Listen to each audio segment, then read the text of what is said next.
నేను నిన్ను చంపేస్తాను అని కౌశికి వాళ్ళ మామయ్య కౌశికిని మెడపట్టుకొని పైకి ఎత్తేసి గింతకి వదిలేస్తూ ఉంటాడు. కౌశికి తేరుకునే లోపలే ఆయన అక్కడి నుంచి వెళ్ళిపోయి ఉంటాడు.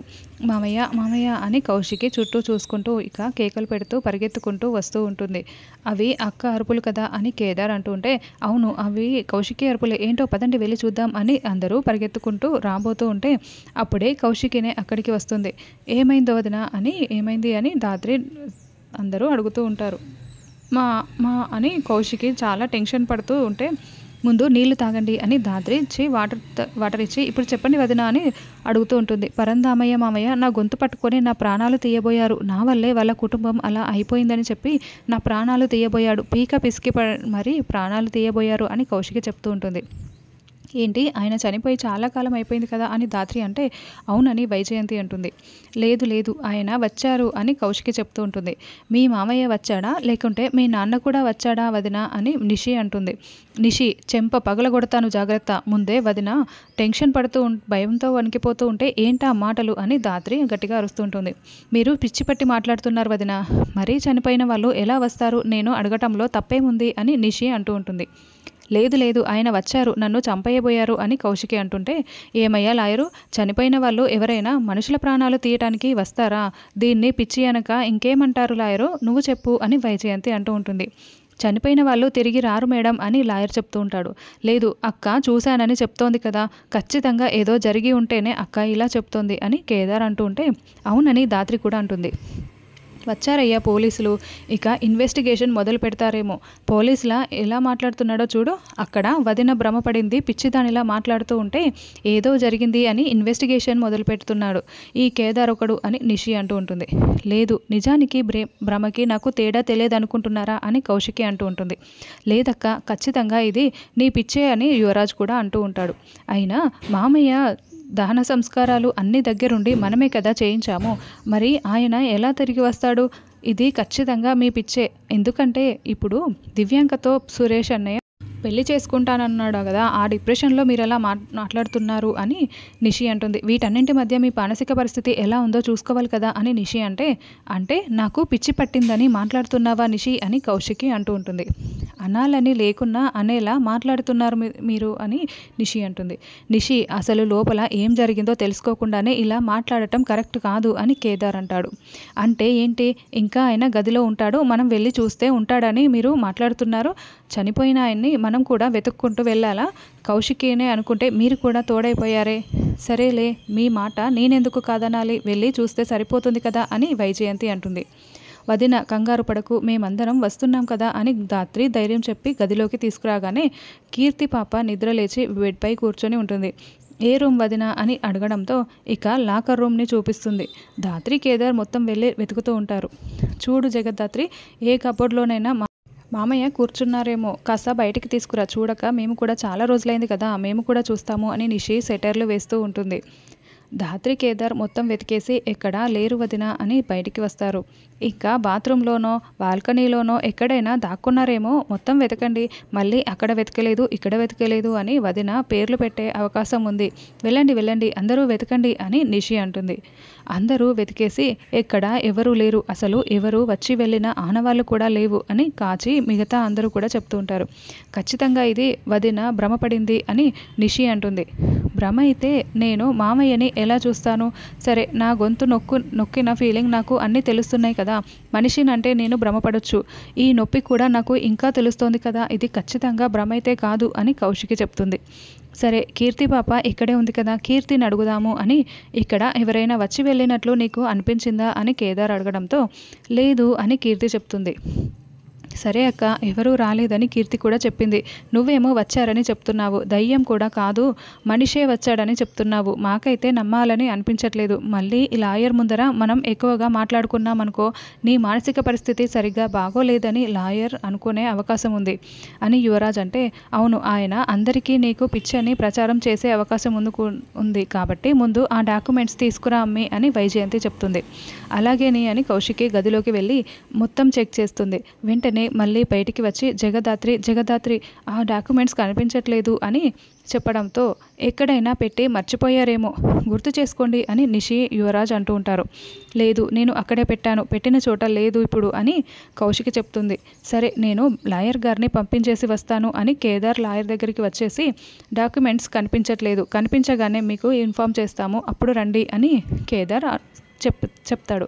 చూడమ్మి, నువ్వు డాక్యుమెంట్స్ ఎక్కడో పెట్టి మర్చిపోయి అక్కడ పెట్టానని చెప్తున్నావు, ఇప్పుడు కనిపించట్లేదని కూడా చెప్తున్నావు. ఇప్పుడు లేని మనిషిని ఉన్నాడని చెప్పావు, ఇప్పుడు డాక్యుమెంట్స్ కూడా అలాగే ఎక్కడో పెట్టి మర్చిపోయి ఉంటావు. అయినా ఆ లాకర్ కోడ్ నీకు మాత్రం తప్పిస్తే మా ఆయన కూడా తెలియదు కదా, మరి ఆ లాకర్ని ఓపెన్ చేసి ఆ డాక్యుమెంట్స్ ఎవరు వెళ్ళిపోయి ఉంటారు అని వైజయంతి అంటూ ఉంటే, లేదు వదిన మర్చిపోయి ఉంటుంది, ఇదంతా కూడా వదిన భ్రమ, చెప్తున్నాను కదా అని నిషి అంటూ ఉంటుంది. చూడు నిషి, ఇదంతా భ్రమ కాదు, ఎవరో ఆ డాక్యుమెంట్స్ని తీసుకువెళ్ళారని అర్థం అని ధాత్రి అంటుంది. ఖచ్చితంగా వదినకి ఏదో అయ్యింది అని నిషి అంటే, అక్క నిన్ను చూస్తుంటేనే నాకు చాలా భయం వేస్తుంది, ఈ ముందు రెస్ట్ తీసుకో అక్క, నీ ప్రవర్తన ఏం బాగోలేదు అని కాచి అంటే, అక్క ఇంకోసారి మాత్రం నువ్వు ఇలా ప్రవర్తిస్తే ఖచ్చితంగా హాస్పిటల్కి వెళ్దాము, ఇప్పుడు రెస్ట్ తీసుకో అని యువరాజ్ చెప్తూ ఉంటే ధాత్రి కోపంతో రగిలిపోతూ ఉంటుంది. నిషి వాళ్ళందరూ వెళ్ళిపోగానే, సారీ జగదాత్రి, డాక్యుమెంట్స్ ఖచ్చితంగా అక్కడే పెట్టాను, మామయ్య కనిపించడం డాక్యుమెంట్స్ పెట్టడం అంతా కూడా నాకు గుర్తు ఉంది, కానీ ఈ రోజైతే మీకు ఆస్తి రాయించలేకపోతున్నందుకు సారీ జగదాత్రి అని చెప్తూ ఉంటే, అక్క అవి మాకు కేవలం కాగితాలు మాత్రమే, ఆస్తి రాయించటం లేదని నువ్వు బాధపడకక్క, ముందు రెస్ట్ తీసుకో అని కేదార్ అంటూ ఉంటాడు. మీ మాట అయితే మేము నమ్ముతున్నాము వదిన, కాబట్టి సంథింగ్ ఏదో జరిగింది, మేము కనిపెడతాము, నువ్వు రెస్ట్ తీసుకో అని ధాత్రి చెప్తుంది. తర్వాత నిషి గ్యాంగ్ ఒక చోట నిలబడి అందరూ హైఫై ఇచ్చుకుంటూ ఉంటారు.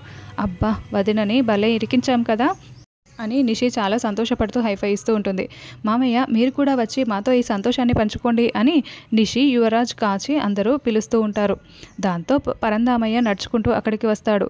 అరే మస్తు ఖుషి కదా, మీరంతా కూడా అనుకున్నది అనుకున్నట్టుగానే జరిగిపోయింది కదా అని చెప్తూ ఉంటే, అవును మీ వల్ల కాదంటూ ఏముంది మామయ్య అని నిషి అంటుంది. మీరు మాకు సహాయం చేసినందుకు థ్యాంక్ యూ సో మచ్ అని యువరాజ్ కూడా చెప్తూ ఉంటాడు. అన్నట్లు నేను పరంధామయ్యని కాదు, పరంధామయ్య తమ్ముణ్ణి అని ఆ కౌశికి కనిపెట్టలేదా, సబ్ కుచ్ అంతా ఖుషీనే కదా అని సగం తెలుగు సగం హిందీలో మాట్లాడుతూ ఉంటాడు. ఎటువంటి డౌటు రాలేదు, అసలు మా కౌశికి అక్క భయంతో వణికిపోయింది, భలే పరుగులు పెట్టింది తెలుసా అని కాచి అంటే, అవునని నిషి కూడా చెప్తూ ఉంటుంది. మీరంతా హ్యాపీ, నాకు కూడా హ్యాపీ, ఇగో యువరాజ్ నువ్వు చెప్పిన డాక్యుమెంట్స్ తీసుకువచ్చేసాను అని ఆస్తిపత్రాలని యువరాజ్ చేతిలో అతను పెడుతూ ఉంటాడు. థ్యాంక్ యూ మామయ్య, థ్యాంక్ యూ సో మచ్, ఆస్తిపత్రాలు నేను చెప్పగానే మీరు నటించి తీసుకొచ్చినందుకు.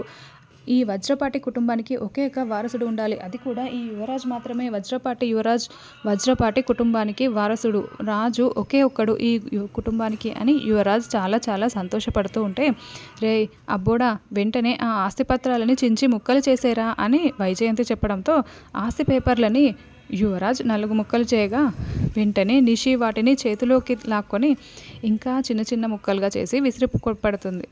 నా కాళ్ళ దగ్గర పడి ఉండవలసిన జగదాత్రిని నా నెత్తిపై తీసుకొచ్చి పెడతానంటే ఇలా చేయక ఇంకేం చేయాలి కౌశికి వదినని, అందుకే పిచ్చిదాన్ని చేసేసాం కదా అని నిషి అంటుంది. అన్నట్లు పరంధామయ్య గారికి ఒక తమ్ముడు ఉన్నాడన్న విషయం మనకు తెలియదు, ఇదంతా నీ వల్లే అబ్బోడా, నీ వల్లే తెలిసింది, ఇప్పుడు నీ వల్లే ఈ ఆస్తి పేపర్లని చించేసి ఆస్తి పోకుండా కాపాడుకున్నాం అని వైజయంతి అంటుంది. అసలు మా అన్నయ్యకి నేను ఒక తమ్ముడిని ఉన్నానన్న విషయం మీకు కూడా ఇప్పటికీ ఎందుకు తెలియదంటే, చిన్నప్పటి సంధి ఒక ఇన్సిడెంట్ జరిగింది, అప్పుడు నన్ను ఇంట్లో నుంచి పంపించేశారు, ఎప్పుడూ కూడా నన్ను కొడుకుగా కూడా మా నాన్న చూడలేదు, ఎప్పుడూ నేను ఆ కుటుంబానికే దూరంగానే ఉన్నాను, చివరికి మా అన్నయ్య దాన సంస్కారాలప్పుడు కూడా నన్ను రానివ్వలేదు కదా, ఏదైతేనేం మా అన్నయ్య కుటుంబానికి ఆ గతి పట్టించిన కౌశికి చావు చూసే వరకు నేను అస్సలు ఊరుకోను అని బాలరాజు అంటూ ఉంటాడు. సురేష్ బాబాయ్ ఇంటికి వెళ్ళినప్పుడు నేను అక్కడ కొన్ని ఫోటోలు చూశాను, ఆ ఫోటోల్లో బాలరాజు మామయ్య ఉండటం గమనించాను, అప్పుడు ఎంక్వైరీ చేసుకుంటే పరంధామయ్య గారికి ఇలా బాలరాజు అనే తమ్ముడు సేఫ్ టీటోలా ఉన్నట్లు నాకు తెలిసింది, అందుకే ఈ ప్లాన్ని అమలు చేశాను అని యువరాజ్ చెప్తూ ఉంటాడు. కానీ జగదాత్రి వాళ్ళు కనిపెట్టేస్తే అని కాచి అంటే, ఏందమ్మి వాళ్ళు కనిపెట్టేది, మనిషిని పోలిన మనుషులు ఉన్నారని చెప్తే నమ్ముతారా ఎవరైనా?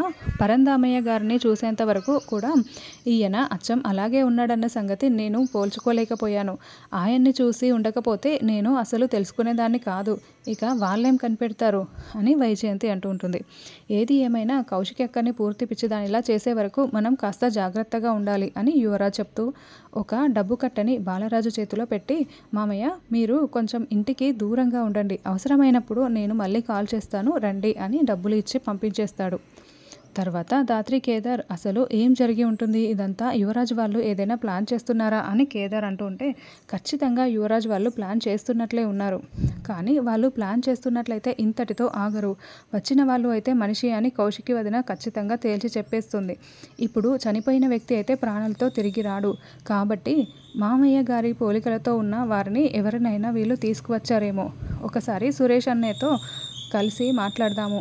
పరంధామయ్య గారికి పోలికలతో ఉన్నవాళ్ళు ఎవరైనా వాళ్ళ ఫ్యామిలీలో ఉన్నారేమో తెలుసుకుందాం అని దాత్రి ఖచ్చితంగా వచ్చింది మనిషి అయితే నేను చెప్పగలను, కౌశికి వదిన మాటలు వింటుంటే అదే నిజం అని చెప్పడంతో అలాగేనని కేదార్ అంటాడు.